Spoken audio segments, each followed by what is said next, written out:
नमस्कार, आप देख रहे हैं अग्निपथ और मैं हूं आपके साथ श्री शुक्ला। सियासत, मोहब्बत और जंग में सब कुछ जायज़ है, ये कहा जाता है और देखने को भी कुछ ऐसा ही मिल रहा है।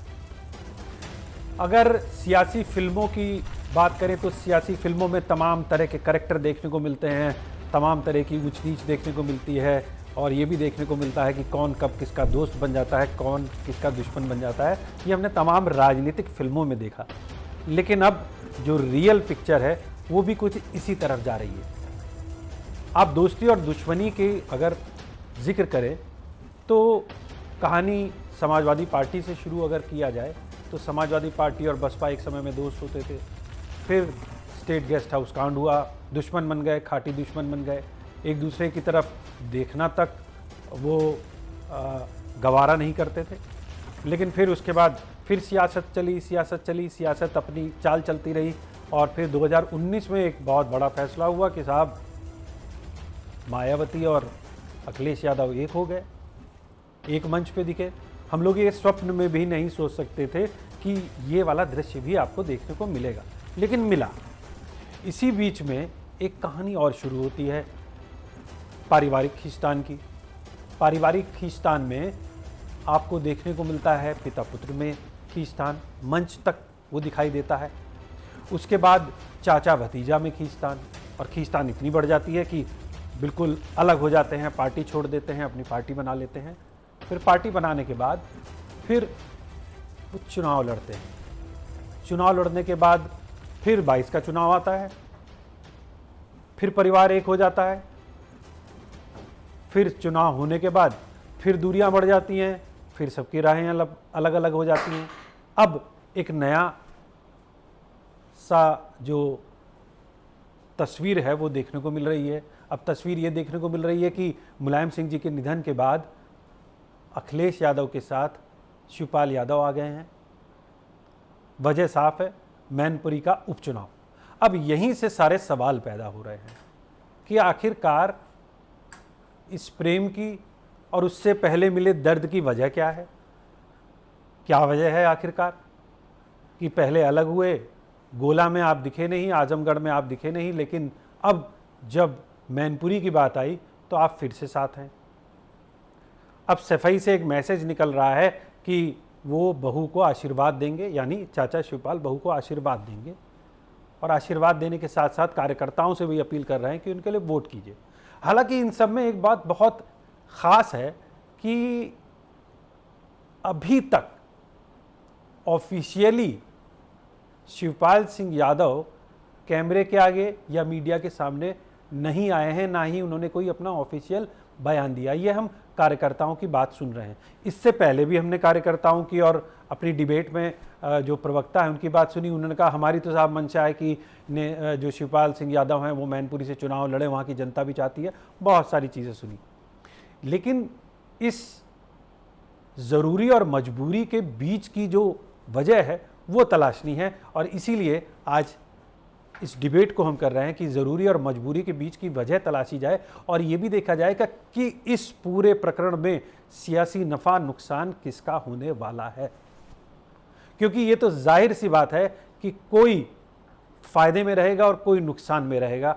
ये 2024 की बात नहीं है। लोग कहते हैं 2024 का ये सेमीफाइनल है, 2024 में ऐसा हो जाएगा अगर रिज़ल्ट ये आ गए, रिज़ल्ट वो आ गए। नहीं, ये बहुत दूर की कौड़ी है। 2024 में चुनाव अलग तरह से होंगे। ये बेसिकली ये जो लड़ाई है वो प्रतिष्ठा की लड़ाई है, और प्रतिष्ठा भी किसकी दांव पे लगी है? बीजेपी की प्रतिष्ठा दांव पे नहीं लगी है ना, प्रतिष्ठा दांव पे लगी है समाजवादी पार्टी की।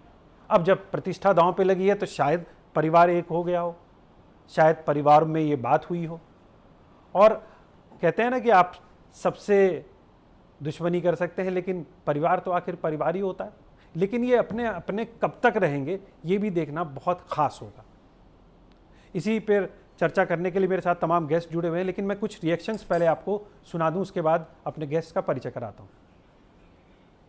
चुका है, रामपुर में कमल खिल चुका है, गोला उपचुनाव में कमल खिल चुका है, मैनपुरी उपचुनाव में कमल खिलेगा, रामपुर विधानसभा उपचुनाव में कमल खिलेगा, खतौली के विधानसभा में उपचुनाव में कमल खिलेगा।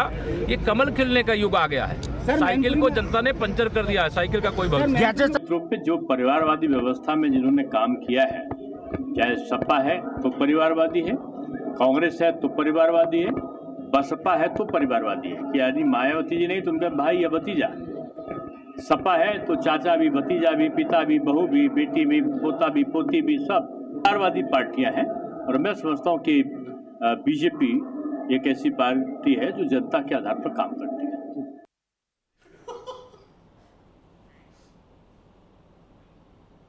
तो आपने ये रिएक्शन सुने। सबसे पहले मैं आपका परिचय करा दूं। मनीष सिंह समाजवादी पार्टी के प्रवक्ता हैं, रोहित अग्रवाल प्रवक्ता हैं आरएलडी के, इसके अलावा एसएम अशरफ साहब हैं, राजनीतिक विश्लेषक हैं, राकेश त्रिपाठी प्रवक्ता हैं बीजेपी के, और अरुण राजभर महासचिव हैं एसबीएसपी से।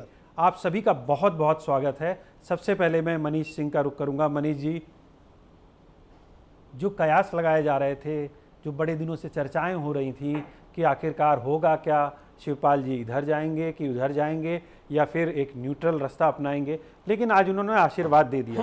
तो आप लोगों को तो बहुत राहत मिली होगी कि चलिए चाचा का साथ मिल गया, वरना फिर वो लड़ाई थोड़ी कठिन हो जाती। आदरणीय श्रेय जी, हम पहले दिन से ये बात कह रहे हैं कि आदरणीय नेताजी के साथ लंबे समय तक आदरणीय शिवपाल सिंह यादव जी संघर्ष के रास्ते पर समाजवादी आंदोलन को उन्होंने मजबूत किया, और हर समाजवादी पार्टी का कार्यकर्ता आदरणीय शिवपाल यादव जी का बहुत ही आदर करता है, बहुत सम्मान करता है।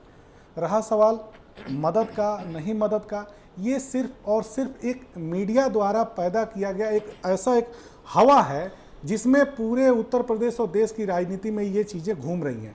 लेकिन हम लोग पूरी तरह से कॉन्फिडेंस में थे, हमेशा से कॉन्फिडेंस में रहे, इसलिए कि आदरणीय शिवपाल सिंह यादव जी इस चीज़ को महसूस करते हैं कि समाजवादी आंदोलन को सारा सीख रहा, मीडिया पे क्यों फोड़ देते हैं? आदरणीय श्रेय जी, ये तो बताइए। आदरणीय श्रेय जी, प्रसपा थोड़ी ना मीडिया ने बनवाई थी। आदरणीय श्रेय जी, अलग थोड़ी ना शिवपाल जी मीडिया की वजह से हुए। आदरणीय श्रेय जी, नहीं, मैं एक मेरे मन में सवाल आया, मैंने कहा आपसे पूछ लूं। ठीक है।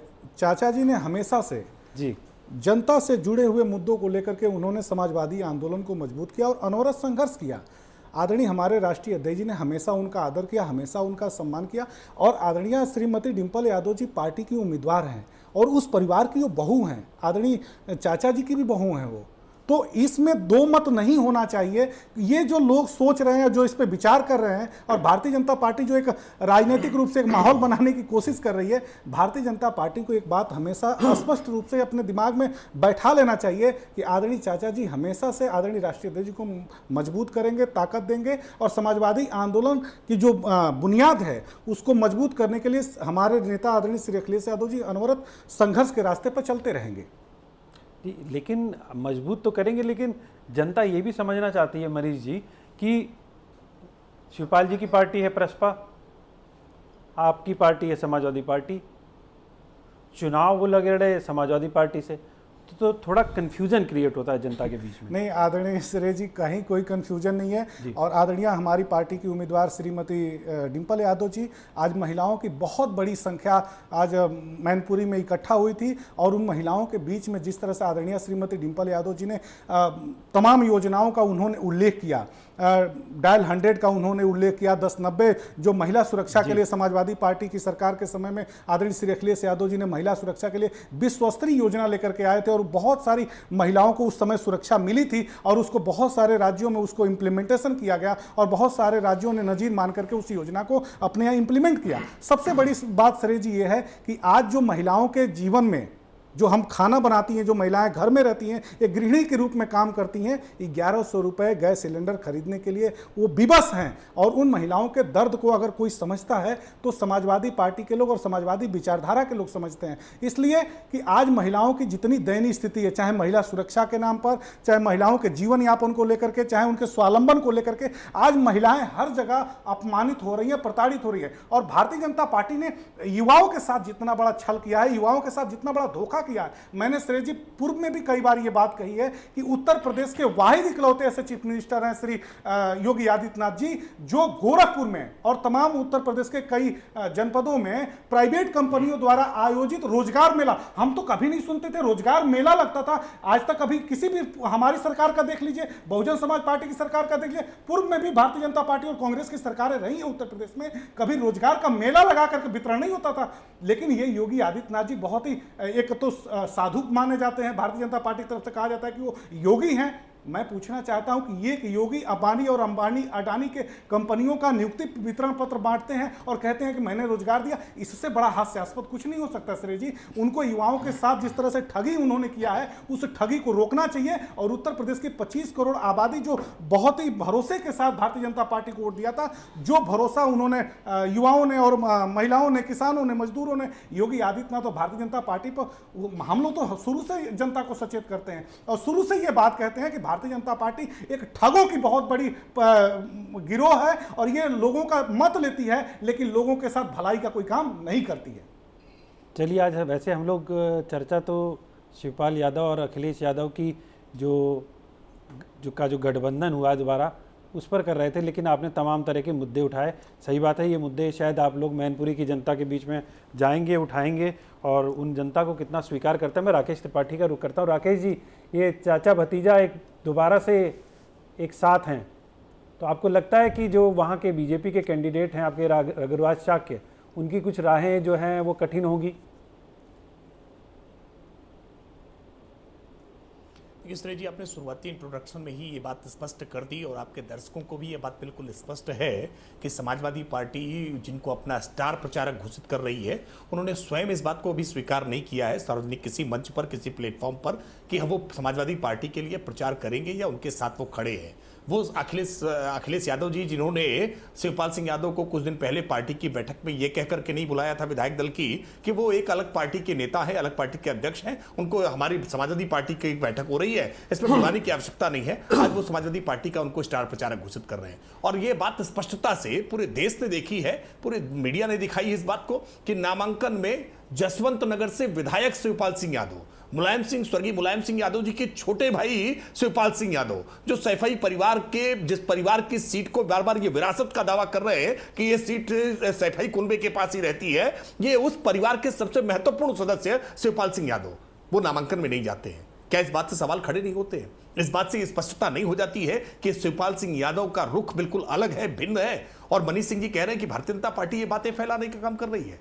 अरे भाई, शिवपाल सिंह यादव का अपमान अखिलेश यादव जी करें, इसमें भारतीय जनता पार्टी की भूमिका क्या है? शिवपाल सिंह यादव को आपने झांसा देकर के, छलावा देकर के 2022 के विधानसभा चुनाव में उनको अपने साथ गठबंधन करने का काम किया और उसके बाद फिर किस तरह से उनको बस में हत्थे पर बिठाया था, ये दृश्य लोग भूले तो नहीं है।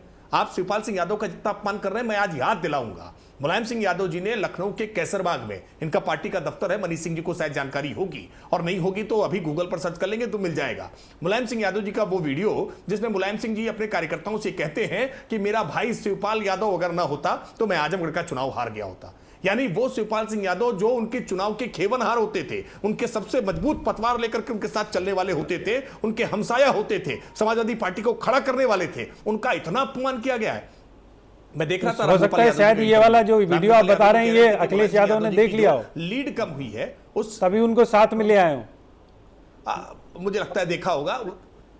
मैं इसीलिए कह रहा हूं ना, उसके बाद अब रामगोपाल यादव जी का एक इंटरव्यू, वो भी मुझे लगता है देखना चाहिए। रामगोपाल यादव जी कह रहे हैं कि शिवपाल यादव के कारण ही मुलायम सिंह जी की लीड कम हो गई थी, मुलायम सिंह यादव जी को धोखा देने का काम किया था, फिरोजाबाद में मेरे बेटे को चुनाव ऑनलाइन काफी तो शिवपाल जी, रामगोपाल जी, अखिलेश जी कह रहे हैं, ये राकेश त्रिपाठी या श्रेय शुक्ला जी नहीं कह रहे हैं। इसलिए मनीष सिंह जी को इस बात का जवाब देना पड़ेगा कि आप स्वघोषित अपने स्टार प्रचारक, जिनको आपने स्वघोषित किया है, जो पीएसपीएल के अध्यक्ष हैं, पीएसपीएल के किसी प्रतिनिधि को आधिकारिक तौर पर आपने बिठाया होता तो ज्यादा बेहतर होता। वैसे अशरफ साहब बैठे हुए हैं, अशरफ साहब बहुत नजदीक हैं शिवपाल जी के, वो ज्यादा बेहतर बता पाएंगे कि शिवपाल जी की आधिकारिक भूमिका क्या है।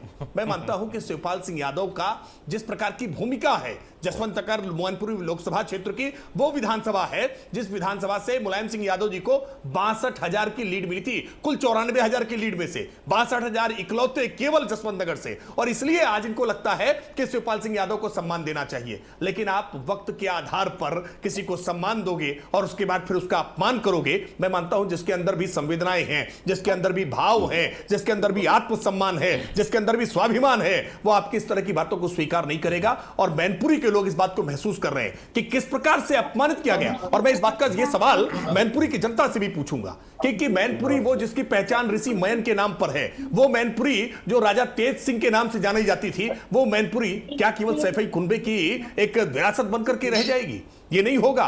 मैनपुरी की जनता पूरी तरह से मन बना करके तैयार है, और जिस तरह से भोगांव में कमल खिला है, जिस तरह से मैनपुरी सदर में कमल खिला है, वैसे ही इस बार मैनपुरी की लोकसभा में भारतीय जनता पार्टी का कमल खिलेगा। और मैं ये बात जब कह रहा हूं तो उसके पीछे तथ्यात्मक आधार है। 2014 के उपचुनाव से लेकर के और 2019 के लोकसभा चुनाव में, दोनों चुनावों में समाजवादी पार्टी के वोटों के प्रतिशत में 11%, 10%, 10.71% की गिरावट है, और भारतीय जनता पार्टी के मत प्रतिशत में राकेश जी, 11% की बढ़ोतरी जो है। जिक्र किया, यानी मैं उसी पे भारतीय तो जनता सवाल पार्टी पूछ रहा हूं बढ़ रही आपसे। है, मैं ये समाजवादी पूछ पार्टी रहा गिर हूं रही है। कि शिवपाल सिंह यादव अब साथ में आ गए हैं, उन्होंने घोषणा कर दी है, कार्यकर्ताओं से कहा है, डिंपल यादव को आशीर्वाद दे दिया है। तो आपने जिस तरह से बताया, इक्वेशन बताई कि 62,000 की लीड सिर्फ जसवंत नगर से थी, तो ऐसे में बीजेपी के लिए कुछ कठिनाई बढ़ेगी जब शिवपाल सिंह यादव और अखिलेश यादव सब एक साथ जाएंगे और चुनाव प्रचार करेंगे, या वो इस तरह की घोषणा करते हैं, तो बीजेपी के लिए तो दिक्कत हुई है। नहीं, मैं ऐसा पहली बात तो मानता नहीं हूं कि शिवपाल सिंह यादव जी समय अपने पूरे मनोयोग से वो डिंपल यादव का प्रचार करने के लिए जाएंगे, वो अखिलेश यादव जी के कहने पर जाएंगे। देखिए, मुलायम सिंह यादव जी के कारण जो एक ताना बाना था, जिसके नाते लिहाज था, जिसके नाते लोग जुड़े हुए थे, वो अब टूट गया है। मुलायम सिंह यादव जी के कारण शिवपाल सिंह यादव ने जितना अपमान सहना था उतना अपमान सह लिया है। मुझे पूरी उम्मीद है कि शिवपाल सिंह यादव जी और उनके समर्थक अब इस अपमान को आगे लंबे समय तक नहीं सहेंगे। ये बात मैं नहीं कह रहा हूं, ये बात शिवपाल सिंह यादव जी स्वयं कह रहे हैं। आप उनके बयान सुन लीजिए। इवन मैं मुलायम सिंह यादव जी के देहांत के बाद उनके दिए गए मीडिया को इंटरव्यू देख लीजिए। उन्होंने कहा है कि अपने समर्थकों के साथ वो बैठ करके रणनीति तय करेंगे, और स्टार प्रचारक ये घोषित कर रहे हैं। शिवपाल सिंह यादव ने स्टार प्रचारक अपने आप को मान लिया है या नहीं माना है, इस पर लेकर के भी शिवपाल सिंह यादव ने कोई रुख स्पष्ट नहीं किया है। कि इस बात का प्रमाण है, मौन समर्थन है इस बात का कि शिवपाल सिंह यादव डिंपल यादव के साथ नहीं है, और डिंपल यादव के उनके साथ ना होना उनके लिए नुकसानदायक होगा। इसके बावजूद हम कह रहे हैं, भारतीय जनता पार्टी ने जिस तरह से मुलायम सिंह यादव जी जैसी शख्सियत, जो देश के इतने बड़े नेता थे, इतने बड़े कद के नेता सामने लड़ रहे थे, भारतीय जनता पार्टी के एक सामान्य से कार्यकर्ता प्रेम सिंह साकी वहां पर प्रत्याशी थे, सपा बसपा के ज्वाइंट कैंडिडेट थे। मायावती जी 32 साल के बाद वहां पर रैली करने के लिए गई थी। डिंपल यादव जी ने मायावती जी के पैर छुए थे। वो अलग बात है कि आकाश ने मुलायम सिंह जी के पैर नहीं छुए थे, वो अलग बात है, लेकिन इसके बावजूद इनके वोटों में गिरावट आ गई 10.71% की। और भारतीय जनता पार्टी में प्रधानमंत्री जी प्रचार करने के लिए नहीं गए थे, भारतीय जनता पार्टी में राष्ट्रीय अध्यक्ष प्रचार करने के लिए नहीं गए थे, उसके बावजूद भारतीय जनता पार्टी की 11% की वोटों की बढ़ोतरी है। मैं इसलिए कह रहा हूं, सारी ताकत लगा लें, सब एकजुट हो जाएं, इस बार फिर भी मैनपुरी भारतीय जनता पार्टी के कब्जे में आने वाली है। जी बिल्कुल। चलिए अरुण राजभर के पास चलते हैं। अरुण राजभर जी, शिवपाल जी एक हो गए, अखिलेश यादव के साथ चलेंगे अब आप लोगों के जो कैंडिडेट हैं वो क्या करेंगे? अब तो और मजबूती से समाजवादी पार्टी जी। मैं तो बहुत जब यह टेलीविजन पर आपका इंट्रोडक्शन चल रहा था तो मैं बहुत धैर्य से सुन रहा था, और मैंने बहुत बार आदरणीय शिवपाल यादव जी से व्यक्तिगत मुलाकात करके उनकी परिस्थितियां, उनके दर्द को समझने का और सुनने का बहुत हमने करीब से जाकर के देखा। बहुत ज्यादा दिन नहीं हुआ, अभी हाल में ही विधानसभा चुनाव संपन्न हुए, और उसके बाद से जब वोट लेना होता है तो गले लगाने की बात होती है। अब जब वोट ले लिया जाता है तो चिट्ठी जारी कर दिया जाता है कि आप स्वतंत्र हो गए हो, आपका जो मन करे वो करो, हमें कोई लेना देना नहीं। ये तो प्रमाण है। एक ही दिन हमारा चिट्ठी जारी हुआ था, आदरणीय शिवपाल यादव जी का चिट्ठी जारी हुआ था, उसके दूसरे दिन ही हम जाकर के जब मुलाकात किए थे, बहुत सारे दर्द उनके थे जो वो कैमरे के सामने नहीं कह सकते, वो सार्वजनिक नहीं कर सकते, लेकिन वो हर चीज को अपने मन में, अपने दिल में दबा के रखे हैं। कोई मिल जाता है तो उससे कह देते हैं। हमने भी देखा, अभी आपके चैनल पर ही अभी एक समाजवादी पार्टी के नेता कह रहे हैं कि चैनल वाले माहौल बना रहे थे। तो चैनल वाले तो पार्टी चलाते नहीं है, आप अपना चलाते हैं, पार्टी अपनी चलाते हैं। गोरखपुर में भी हाल में ही आदरणीय शिवपाल यादव जी ने कहा कि असली समाजवादी पार्टी हमारी है, नकली समाजवादी पार्टी उनकी है। ज्यादा दिन तो हुआ नहीं ये बात कहे, हाल में ही यह बात हुई। और उसके बाद अभी हाल में ज्यादा नहीं 4 दिन हुए, सैफई में वो इटावा में गए तो वहां कहा कि समाजवादी पार्टी हमें सम्मान नहीं दी, हम अपने कार्यकर्ताओं से समीक्षा करेंगे। सम्मान तो बहुत अच्छा से दिया, हमने देखा है। पूरे विधानसभा चुनाव में कुर्सी तक नहीं मिलती थी, और उस कुर्सी पर वो जो सीट होती थी उसमें ठेका लगाकर बैठते थे। तो सारे कार्यकर्ता, सारे नेता, सभी जनता सब जान रहे हैं कि कितना अपमान आदरणीय नेताजी के जीते जी अच्छा तो सम्मान दे नहीं अच्छा पाए ये समाजवादी बताइए लोग। ये बताइए, आप शिवपाल जी का दर्द बता रहे हैं, जब आप लोग भी तो साथ थे तो आप लोगों को कुर्सी मिलती थी उस वक्त की? उस वक्त नहीं, आप मैं लोग तो के वही साथ तो भी बता वैसे रहा हूं, वही तो बात कह रहा हूं, आगे वही बात मैं कहने चाह रहा था जी। कि जब वोट लेना होता है तो कुर्सी थमा दिया जाता है, अच्छा। और जब वोट ले लिया जाता है तो चिट्ठी थमा दी जाती कि आप स्वतंत्र हो गए हैं। अभी तो हमारे खान साहब बैठे हैं, वो उनके बहुत करीबी है, समाजवादी पार्टी में भी टहल करके फिर लौट के साथ चले आए हैं, अब विश्लेषक बन गए हैं। तो कहीं न कहीं जिस तरीके का उनके मन में दर्द है वो सार्वजनिक नहीं होगा, अंदर अंदर चैनल पर भी मैं देख रहा हूं कि साक्य जी के बहुत करीबी रहे हैं, आदरणीय नेताजी के भी बहुत करीबी रहे हैं। और जनता में देखिए, जनता वहां की जज है, जनता से जो आसानी से प्रत्याशी मिल लेगा, जो जीतेगा, जिससे आसानी से जनता मिल लेगा, जनता उसको मतदान करेगी। और मुझे ऐसा लगता है कि आदरणीय डिंपल यादव जी से कोई भी, हम हो चाहे आप हो चाहे यहाँ पैनल में बैठा हुआ कोई भी व्यक्ति आसानी से नहीं मिल सकता। जब वर्तमान में स्थिति है कि हम आसानी से उनसे नहीं मिल सकते, तो फिर जिता करके हम कमरे में बंद करके हम जनता की मदद कैसे कर सकते हैं? हम तो देख रहे हैं बड़े लंबे समय तक जितने भी उनके परिवार में, हम लोग धर्मेंद्र यादव जी के साथ काम किए आजमगढ़ में, कार्यकर्ता जबरदस्ती जब हम लोग मिलना चाहते थे तो ठेलम ठेला होता था, ठेल करके जबरी मिलना पड़ता था कि हमको भी मिलवा दो। तो आम सामान्य हमारा प्रत्याशी रमाकांत कश्यप किसी भी समय हम जनता के बीच में जब जब जा रहे हैं, जनता में हमारे जा रहे हैं, आसानी से मुलाकात हो पा रही। भारतीय जनता पार्टी के प्रत्याशी आसानी से कमजोर है, जाएंगे आसानी से मिल लेंगे, लेकिन आदरणीय डिंपल यादव जी से और आदरणीय अखिलेश यादव जी से कोई आसानी से नहीं मिल सकता। और मैं तो उनके साथ रह करके भी देखा हूं कि पहले उनके यहाँ वो गार्ड साहब लोगों से मिलना होगा, फिर उनके नवरत्नों से मिलना होगा, फिर परमिशन ऊपर से आएगा तो आपसे मुलाकात होगी, नहीं तो मुलाकात नहीं होगी। जहां परिस्थितियां इतनी होगी, इतने चैनल बने हैं मिलने के, वहां अपनी बात आसानी से नहीं रह सकते। तो गांव का आम नागरिक उसको जिता करके कहां से आसानी से मिल लेगा? चलिए अभी के जो साथी हैं रोहित अग्रवाल जी, उन्हीं से पूछ लेते हैं। रोहित जी, जो ये बता रहे हैं स्थितियां, क्या समाजवादी पार्टी और आपके बीच में ऐसी स्थिति है जिस तरह से उन्होंने बताया कि शिवपाल जी के साथ वो किस तरह से करते थे, इनके साथ किस तरह से करते थे, लेकिन आप तो अभी प्रेजेंट के साथी हैं, तो क्या आप लोग भी इसी तरह से निकलते हैं? पहले सिक्योरिटी वाले से मिलते हैं, फिर नवरत्नों से मिलते हैं, तब अखिलेश यादव और फिर डिंपल जी के पास मुलाकात हो पाती है? देखिए, सबसे पहले तो मैं राकेश त्रिपाठी जी के वक्तव्य पे मैं बोलना चाहूँगा कि बड़ा दुख होता है, 6 साल से सरकार चला रहे हो आप, और 6 साल बाद एक उपचुनाव में आप अपनी पार्टी के काम गिनवाने की जगह आप ये इंतज़ार कर रहे हो कि दूसरे के परिवार में कब फूट होगी, कब शिवपाल यादव जी अलग से आएंगे और शिवपाल यादव जी भाजपा के लिए अपील करेंगे, तब भारतीय जनता पार्टी को राहत आएगी। मतलब अगर 6 साल जनता के बीच में कुछ काम कर लिया होता तो इतनी दुर्दशा आपकी ना होती।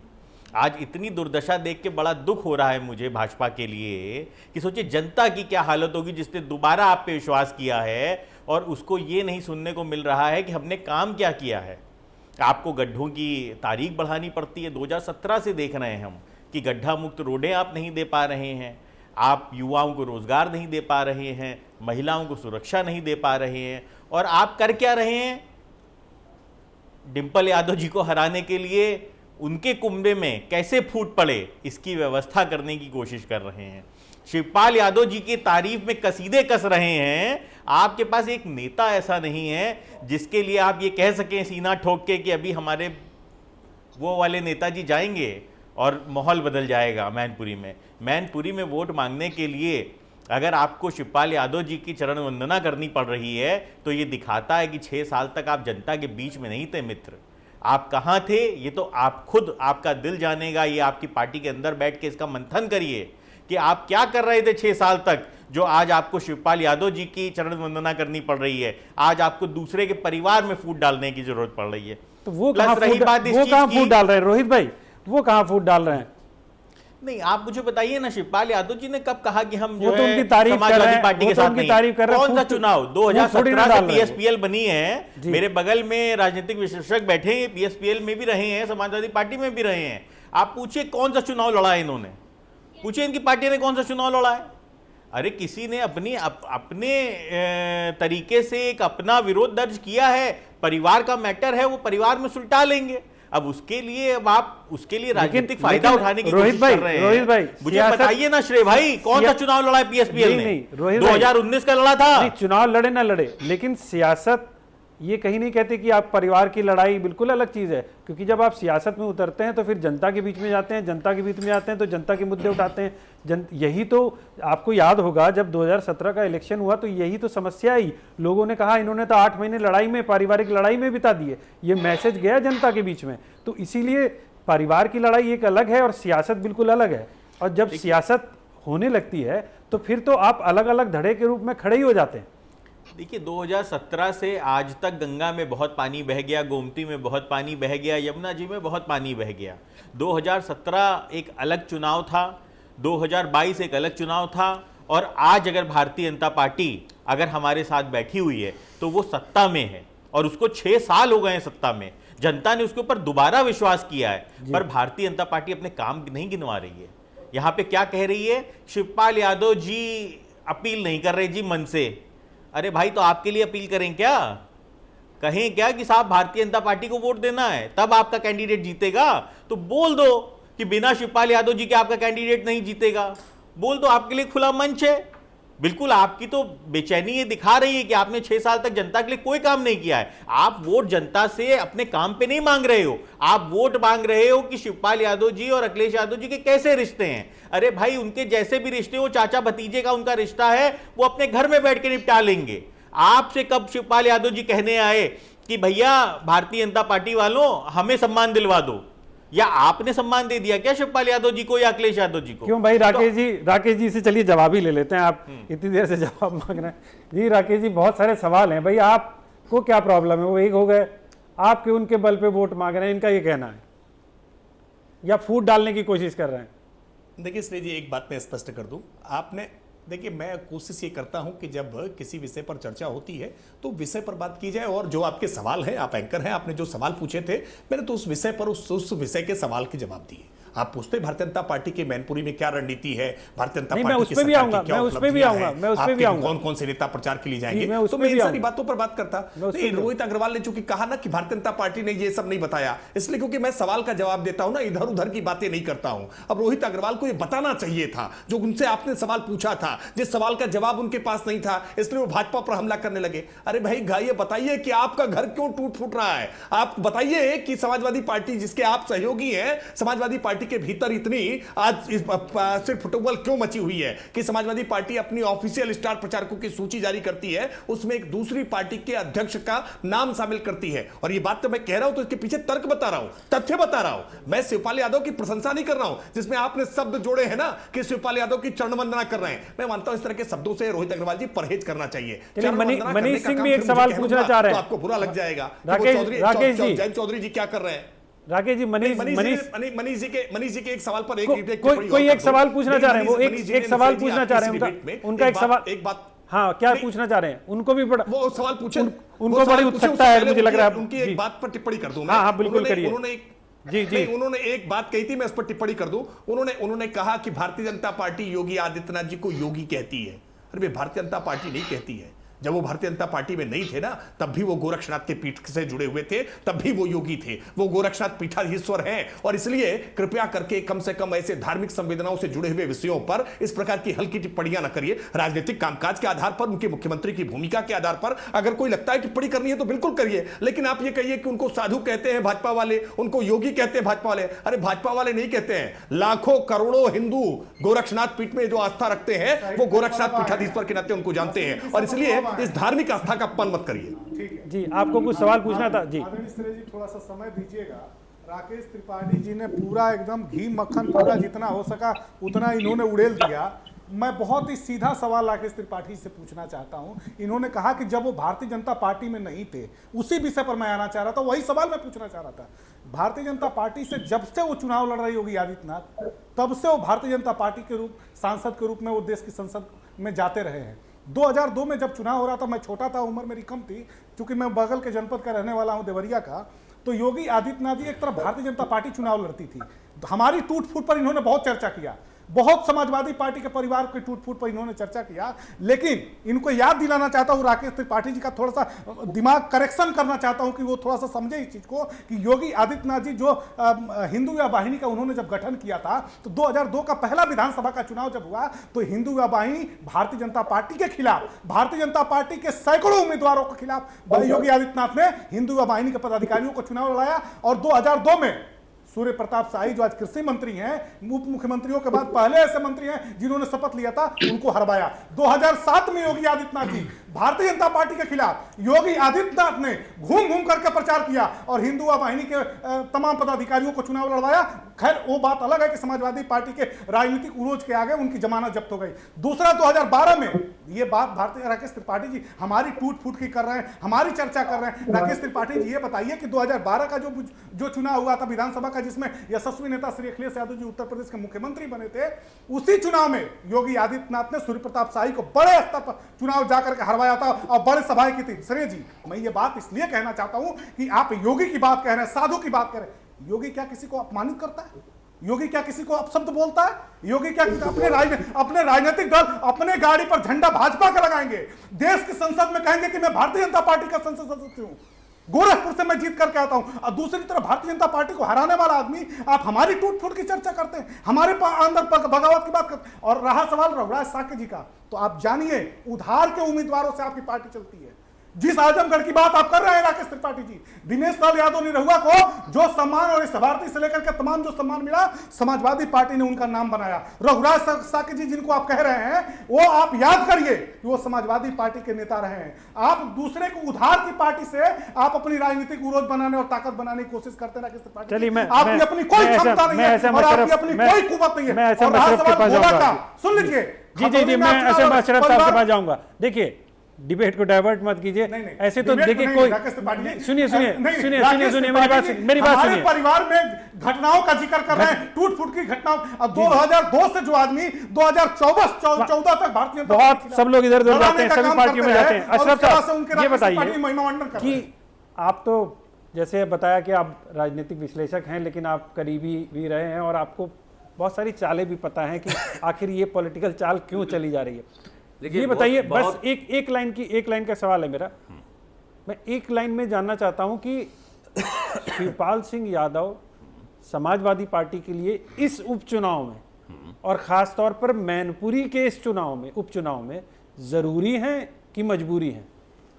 देखिए, जहाँ तक मेरा सवाल है, जो आपका सवाल बहुत अच्छा है, मुझे अफसोस हुआ कि इतनी अच्छी डिबेट, लेकिन आधे घंटे मेरे ख्याल से हम लोग आज उस टॉपिक से थोड़ा बाहर चले गए। क्योंकि आपका बेसिक मुद्दा ये है कि शिवपाल जी के आने से या उनके प्रचारक बनाने से, उनके चुनाव में रहने से क्या जो है सापा चुनाव में अहेड हो रही है या चुनाव में पीछे हो रही है। हमें इसी के बीच रहना था। लेकिन चूंकि अब राजनीतिक लोग हैं और चूंकि बिल्कुल सही कहा अरुण राजभर ने, बैकग्राउंड में मैं ऐसा रहा हूं तो शिवपाल जी के साथ रहा, बिल्कुल समाजवादी मेरी सोच थी, आज भी शायद सोच मेरी वही है। लेकिन चूंकि अब पार्टी पॉलिटिक्स मुझे करना नहीं, इसलिए मैं बाहर आ गया। अब मैं बताना चाहता हूं, दोनों महाशय बैठे हुए हैं, थोड़ा सा टिप्पणी कर दूं।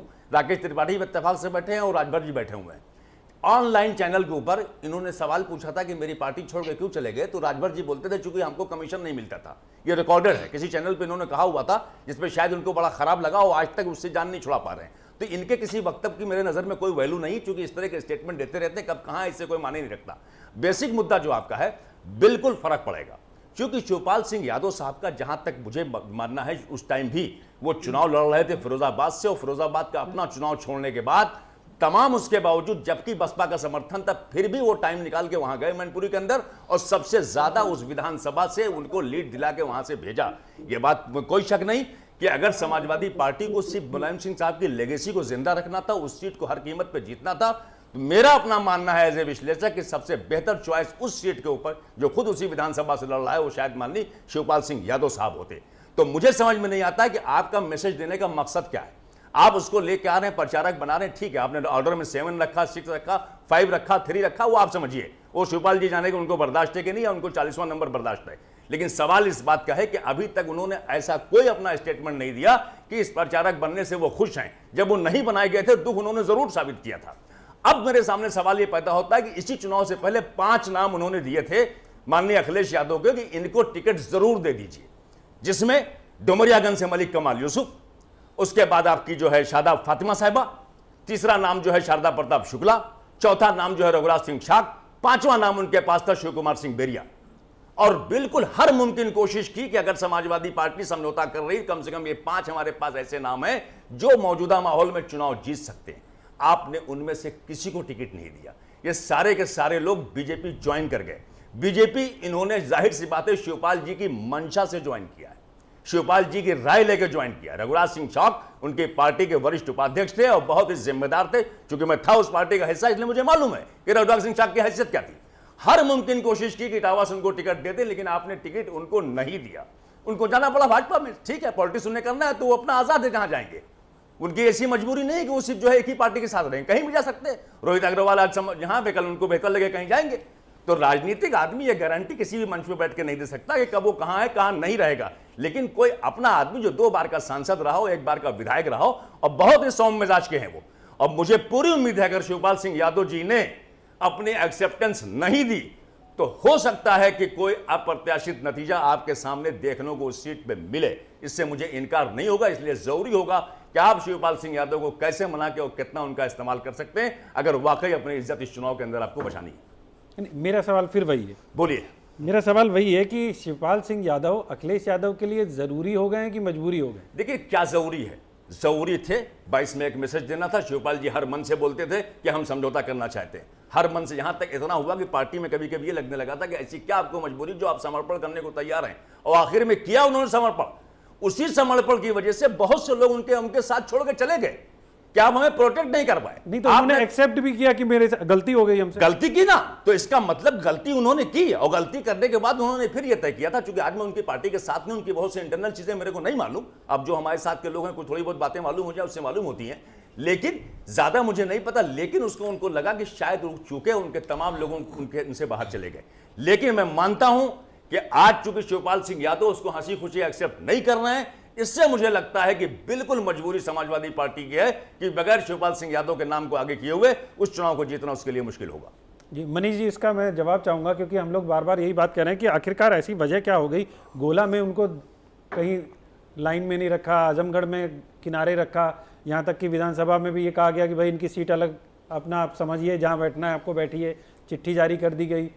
फिर अचानक ये जो प्रेम जगह है, इस प्रेम की वजह जैसे अशरफ साहब ने बताया कि मजबूरी है। आदरणीय श्री जी, हम लोग अभी भी इस बात को पचा नहीं पा रहे हैं कि आज के समय में नेताजी हम लोगों के बीच में नहीं है।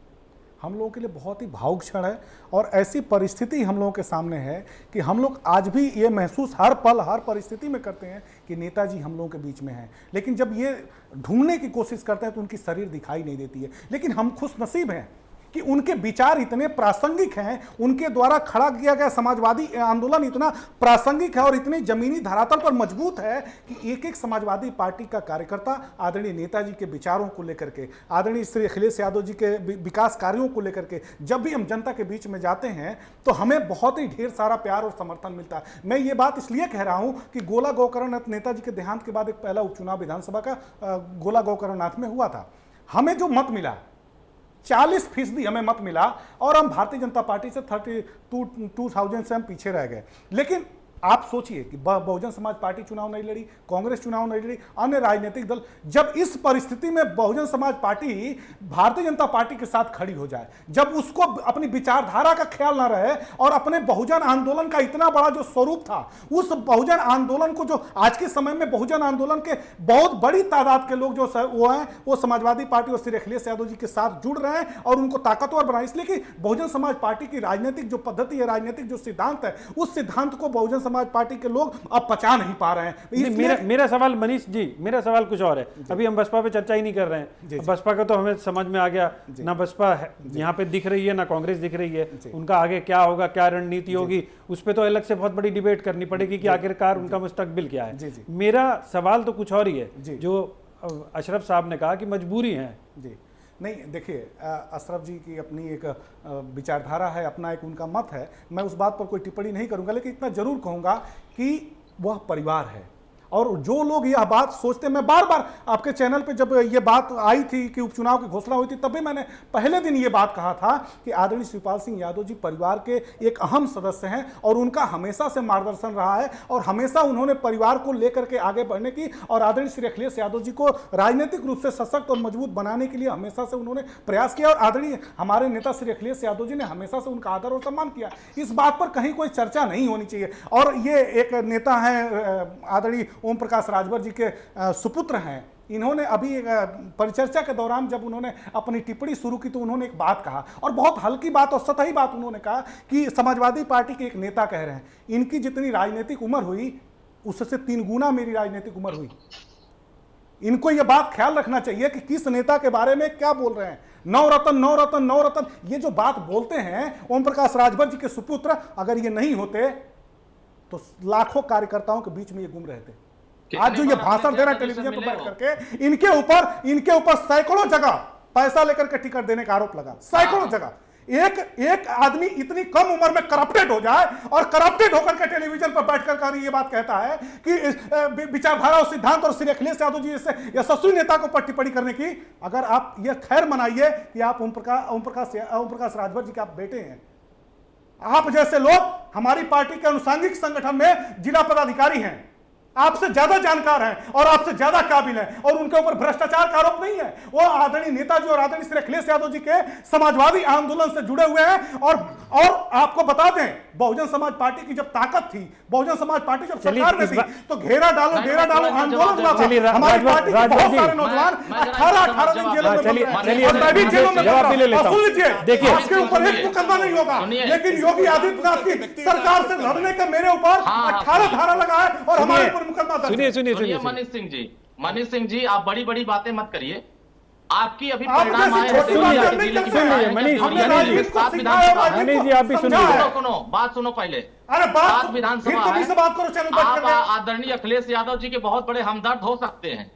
अगर हमदर्दी दिखाए होते तो आप पूरे देवरिया के संगठन के लोग बिके नहीं होते। आप बताओ सलेमपुर में कौन बिका? मनबोध प्रसाद जब चुनाव लड़ रहे थे तो एक समाजवादी पार्टी का धड़ा भारतीय जनता पार्टी के लिए वोट मांग रहा था। और आप क्या कर रहे थे? पथरदेवा में आप क्या कर रहे थे? आप क्या कर रहे थे? पार्टी कैंडिडेट लड़ रहा है, दूसरा धड़ा जो है भारतीय जनता पार्टी के लिए वोट मांग रहा। टेलीविजन पर बैठे हो, इतनी कम उम्र में जिस नौजवान के ऊपर भ्रष्टाचार का आरोप लगाओ, जिस पार्टी के ऊपर भ्रष्टाचार का आरोप लगाओ, टिकट बेचने का आरोप लगाओ और राजनीति में सूचना की बात करेगा, राजनीति में ईमानदारी की बात करेगा। हमारी हैसियत नहीं होती तो गाजीपुर की 7 सीट नहीं जितवा पाते। हमारी हैसियत नहीं होती। अच्छा, आपने जितवाया, इसके पहले तो हम जीते नहीं है। आजमगढ़ में 10 सीटें आपने जितवाई है, इसके पहले तो हम चुनाव जीते नहीं है। अच्छा राजभर जी, ये बताइए कि मैनपुरी में आप क्या करेंगे? अरे फिर हम लोग डाइवर्ट हो रहे हैं। जो हैसियत थी उसका उपयोग हमने दिखाया। आपकी जो हैसियत है, आपकी हैसियत है वो नोटों के सामने बिकी हुई है, सत्ता के सामने बिकी हुई है आपकी हैसियत। मनीष आपकी कोई हैसियत नहीं है। शिवपाल यादव जी पर चर्चा हो रही है, बहादुर की तरफ ले जाओ। आप इतनी बड़ी बड़ी बातें करके कुछ नहीं कर सकते। नागपुर के नारियों के आगे नाचने वाले लोग खुद ही सूचना और ईमानदारी की बात करते हैं। जब देवरिया बरहज में कार्यक्रम करने गया तो समाजवादी पार्टी के लोग झंडा लेकर भारतीय जनता पार्टी प्रचार कर रहे थे और समाजवादी पार्टी का कोई कार्यकर्ता वहां मीटिंग में जाने को तैयार नहीं था। तो ये चीज नाटक, ये जो ड्रामा आप करते हो ना, जब पैसा ले लेते हो तो बड़ी बड़ी बातें करने लगते हो और दूसरे को लगा देते हो। राजभर जी, मेरा सवाल कुछ और है। मनीष जी, आपको मैं रोकूंगा। मनीष जी, मैं आपको रोकूंगा, टाइम खराब होता है ऐसे टाइम खराब होता है, मैं आपको रोकूंगा। नहीं, मैं आपको रोकूंगा।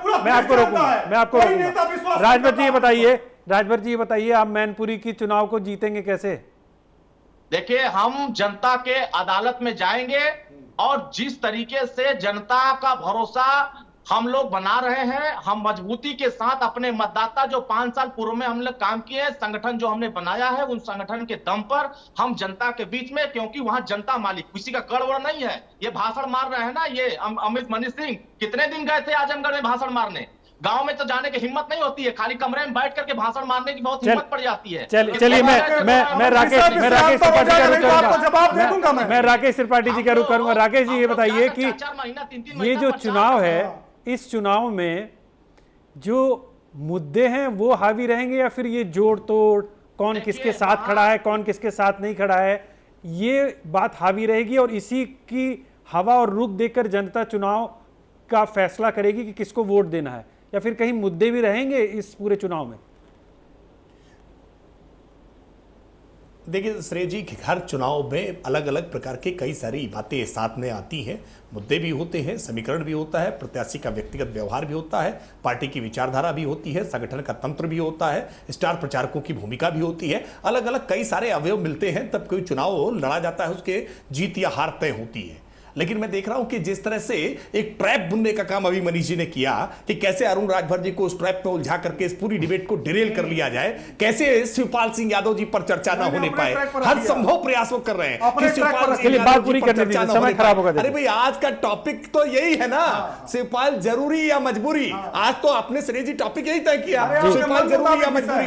तो शिवपाल जरूरी है या मजबूरी है, इस पर बहस करिए ना। आप बताइए शिवपाल सिंह यादव को, आप शिवपाल सिंह यादव का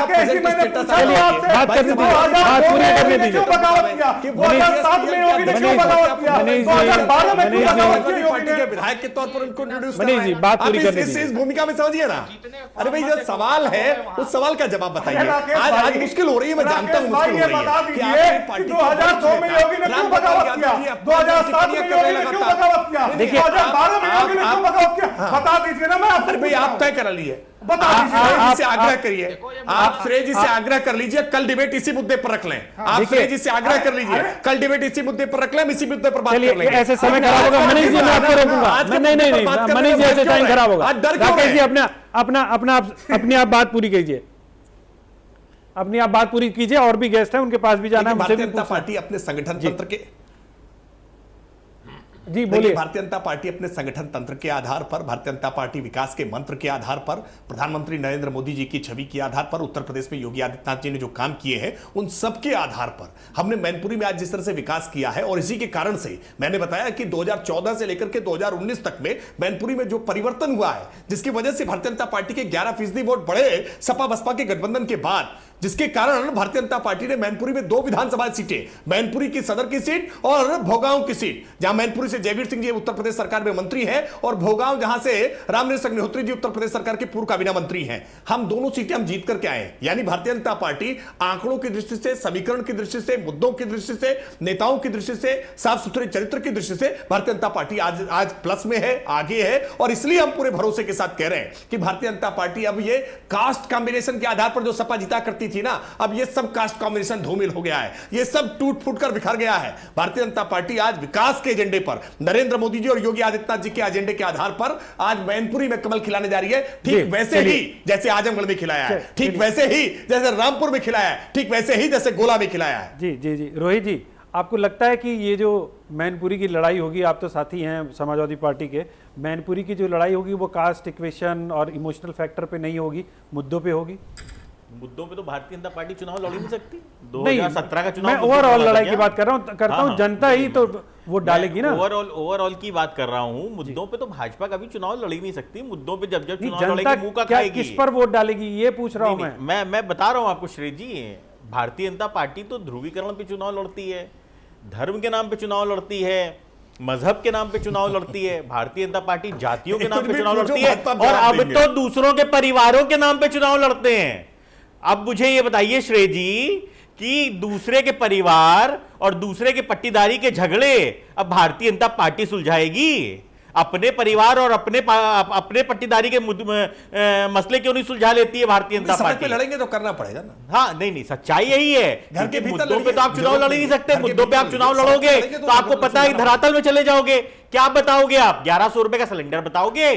क्या बताओगे आप? बढ़ती हुई बिजली के दाम बताओगे? क्या बताओगे आप? गन्ना किसान का रेट नहीं घोषित कर पा रहे हो ये बताओगे? या गन्ना किसान का 14 दिन में भुगतान नहीं कर रहे हो ये बताओगे? क्या बताओगे कि गन्ना किसानों को ब्याज का पेमेंट नहीं करते हो आप? क्या बताओगे? महिला की आबरू लूट रही है खुलेआम लखनऊ के अंदर, महिला की आबरू लूट ली जाती है, 4 मंजिल से फेंक के मार दी जाती है, और आप उसको न्याय नहीं दिला पाते हैं। अभी तक गिरफ्तारी देखने को मिल रहा है। आप क्या बताओगे? क्या बताओगे? आप कभी शिवपाल जी से दूरी बनाई जा रही है, कभी शिवपाल जी से के करीब आया जा रहा है। ये क्या है आखिरकार? इसके पीछे का जो दृश्य है वो है क्या? आखिर चाहते क्या हैं? शिवपाल जी क्या चाहते हैं या अखिलेश यादव क्या चाहते हैं? कभी कभी ऐसे लगता है कि अब तो ये कभी मिलेंगे ही नहीं, अब तो बिल्कुल दूर हो गए, अलग हो गए। लेकिन कभी कभी लगता है कि तो फिर साथ में आ गए। तो ऐसे में जैसे आप प्रसपा की बात करें, प्रसपा के तमाम कार्यकर्ता हैं या फिर जो लोग शिवपाल सिंह यादव को पसंद करते होंगे, अखिलेश यादव को पसंद करते होंगे, तो उनकी स्ट्रेटजी में कुछ कन्फ्यूजन नहीं लगता होगा कि किस तरह की स्ट्रेटजी ये बनाना चाह रहे हैं? नहीं, पर्टिकुलर उस सीट की जहाँ तक स्ट्रेटजी का सवाल है, उनको एक मैसेज देना था कि चाचा भी हमारे साथ हैं। चाचा कितने साथ हैं मैं इस पर स्टिल डाउटफुल रहूँगा। उसके पीछे वजह यह है कि चाचा की जो कुछ उम्मीदें थी 2022 के चुनाव में, इसमें कोई शक नहीं, पूरी जनमनसन से चाचा गए और हर सब कुछ कंप्रोमाइज़ किया। लोगों से उन्होंने अपनी रिक्वेस्ट तक की कि भाई किसी तरह से मैनेज कर लो, ये चुनाव हमको साथ जाना है। जब मजबूरी बन गई तो जो लोग जाना चाहते थे उनको आज़ाद कर दिया, जहाँ जाना चाहिए जाइए। मुझे लगता है माननीय अखिलेश यादव साहब के सामने एक बहुत अच्छा मौका था। अगर इसको नेताजी के लेगेसी को बचाना था तो शिवपाल जी को पार्लियामेंट लड़ाते, बेटे को अपना असेंबली करते, अब परिवार कर लेते। मुझे लगता है कि नहीं ऐसा होना है। ये चुनाव तक जो भी इसका रिजल्ट आए, लेकिन चूंकि एज ए एनालिस्ट बैठा हूं, पूरी मुझे उम्मीद है कि माननीय अखिलेश यादव को चाचा की बहुत ज्यादा जरूरत नहीं है। चुनाव तक एक इस्तेमाल करने की बात है, फिर चुनाव के बाद वही होगा जो पिछले चुनाव के बाद आपने देखा है। ये एज ए जो है एक्सपर्ट मेरी टिप्पणी आपके जो है प्रोग्राम के ऊपर है। जी अभिषेक आपने सुना होगा अशरफ साहब को, उन्होंने कहा कि इस बार फिर वैसे ही होगा, इस चुनाव में उनका उपयोग करेंगे, फिर उनको आप किनारे कर देंगे, साइड लाइन कर देंगे। आप लोग जो वहाँ की पॉलिटिक्स को देख रहे हैं, किस तरह से शिवपाल जी ने पहले जो बयान दिए वो बयान दिए कि हम अपनी स्ट्रेटजी अभी नहीं बताएंगे, 4-5 दिन हम जो है अभी इस पर कुछ नहीं बोलेंगे। इसके अलावा जो प्रसपा के प्रवक्ता तक थे वो भी आना बंद कर दिए। आपको पता होगा कि उन्होंने कहा कि नहीं, हमें साहब ऊपर से आदेश नहीं है कुछ भी बोलने का। तो ये जो स्ट्रेटजी है ये शिवपाल जी को किस तरफ लेके जा रही है? इनका जो पॉलिटिकल कैरियर है आपको किधर जाता हुआ दिख रहा है? और इस पूरे कवायद में आपको लगता है कि अखिलेश यादव अपनी स्ट्रेटजी में सफल हो गए? देखिए, दो वजह इसकी समझ में आती है। एक तो जैसा राकेश जी मुस्कुरा रहे हैं, जाहिर तौर पर बीजेपी ने ऐसा चक्रव्यूह रचा है कि अब पार्टी से ज़्यादा ये परिवार की प्रतिष्ठा बन गया। और इसीलिए देखिए कि शिवपाल यादव जो कि 2016 से लगातार जिस तरीके से उनका रिश्ता बना हुआ है, थोड़ा दूर थोड़ा पास, लेकिन इस चुनाव में उनको सामने आना पड़ा और अब परिवार के लिए उनको खड़ा होना पड़ा है। उनकी भी बहू है डिम्पल यादव। तो ऐसे में बीजेपी ने जो चक्रव्यूह रचा है उसमें ये टेस्ट है, समाजवादी पार्टी के परिवार का भी टेस्ट है कि कैसे इस टेस्ट में वो सफल उतरते हैं। 2009 में जब डिम्पल यादव बाई इलेक्शन 2012 की अगर हम बात करें तो उस समय के बाद से स्थितियां डिम्पल यादव के लिए 2 बार सांसद रह चुकी, लेकिन एक बार उनके साथ धोखा हो चुका। ऐसे में आज सुबह की कुछ तस्वीरें हम देख रहे थे अखिलेश यादव के सोशल प्लेटफॉर्म पे, जिस तरीके से वो चुनाव प्रचार कर रहे हैं वो अपने लिए भी वैसा चुनाव प्रचार नहीं करते हैं। वो तस्वीरें हमने देखी हैं। तो ये तो पार्टी से ज़्यादा परिवार की प्रतिष्ठा की बात है और इसीलिए अखिलेश यादव शिवपाल यादव को पास लाना उनके लिए ज़रूरत भी थी, परिवार के लिए भी ज़रूरत थी। और शिवपाल यादव जो कि खुद चाहते थे कि उनको मौका मिलना चाहिए, लेकिन जब उनके बहू की बात आई, परिवार की बात आई, तो उन्होंने भी इस बार साथ देने का फैसला कर लिया है। लेकिन ये आगे कितना दिन चलेगा ये अभी नहीं कहा जा सकता। लेकिन ये बात बिल्कुल सही है कि बीजेपी की रणनीति जो थी वहाँ पर दिखाई दे रही है। बीजेपी ने जो अपनी स्ट्रैटेजी बनाई थी वो वहाँ पर दिखाई दे रही है और उसमें अखिलेश यादव को अपनी स्ट्रैटेजी में बदलाव करना पड़ा, क्योंकि यही शिवपाल यादव जो लगातार समाजवादी पार्टी की सूची से बाहर हुआ करते थे, इस बार लिस्ट में आ गए स्टार प्रचारकों की। बिल्कुल, आप सभी का बहुत बहुत शुक्रिया। और सबसे बड़ी बात यही है कि क्या कहा जाए कि कितने दूर कितने पास, कौन कितने दूर है कौन कितने पास है। लेकिन आप सभी का बहुत बहुत शुक्रिया। मनीष सिंह जी आपका शुक्रिया, अशरफ साहब आपका शुक्रिया, रोहित भाई आपका शुक्रिया, और अरुण भाई आपका भी शुक्रिया, राकेश त्रिपाठी जी आपका शुक्रिया, अभिषेक पांडे आपका शुक्रिया। तो आपने देखा कि इस सियासी लड़ाई में लग रहा है कि आखिर में जो परिवार है और परिवार की प्रतिष्ठा बचाना है उसकी तरफ ये कहानी बढ़ती हुई दिख रही है। लेकिन इस कहानी में जो ट्विस्ट आएगा वो ट्विस्ट आएगा इस चुनाव के बाद में, जब इसका रिजल्ट निकलेगा तब पता चलेगा कि असली गठबंधन कितना मजबूत था। क्या वो फेविकोल का वो वाला जोड़ था जो टूटने नहीं वाला था, या फिर दिखावटी एक जोड़ हुआ था, गठबंधन हुआ था जो समय के हिसाब से हुआ था और सिर्फ प्रतिष्ठा बचाने के लिए और अपने परिवार की प्रतिष्ठा बचाने को लेकर ये गठबंधन हुआ था। इसके लिए थोड़ा सा इंतज़ार करना पड़ेगा चुनाव के आगे बढ़ने का, और आगे की स्ट्रेटजी शिवपाल जी किस तरह से तय करते हैं वो भी देखना बहुत लाजमी होगा चुनाव से पहले। क्या वो बिल्कुल खुले रूप में उतरकर चुनाव प्रचार में हिस्सा लेंगे, रोड शोज में हिस्सा लेंगे, तब तो स्ट्रेटजी बिल्कुल साफ हो जाएगी कि हाँ, ये चुनाव शिवपाल सिंह यादव परिवार की प्रतिष्ठा को मानकर लड़ रहे हैं। आने वाले समय में अखिलेश यादव का रुख कुछ भी हो, लेकिन इन सब के लिए अभी हमें थोड़ा सा इंतज़ार करना है। और कहते हैं ना कि पिक्चर अभी बाकी है मेरे दोस्त, तो पिक्चर अभी बाकी है, देखते रहिए आगे क्या क्या होने वाला है। आज के लिए इतना ही, मुझे दीजिए इजाज़त और बने रहिए आप इंडिया न्यूज़ के साथ। नमस्कार।